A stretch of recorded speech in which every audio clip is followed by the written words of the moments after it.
मकसद पानी का काम ये नहीं है कि वो अपनी जो जहां से वो शुरू हुआ था वो अपनी चीजें लेकर साथ चल रहा है या नहीं चल रहा, उसका काम ये है कि वो जिंदगी बांट रहा है या नहीं बांट रहा, वो जमीन को सैराब कर रहा है या नहीं कर रहा, वो लोगों के साथ चल रहा है या नहीं चल रहा।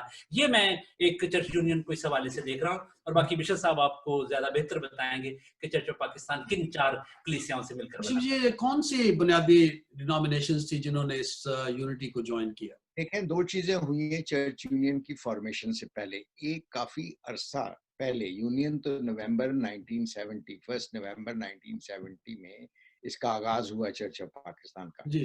लेकिन इससे पहले जो एक एक्सरसाइज चल रही थी उसको इन्होंने टर्मिनोलॉजी दी थी जो स्पेसिफिकली नॉर्थ इंडिया और चर्च ऑफ पाकिस्तान के एरियाज के साथ कनेक्टेड थी, was the called the plan of union.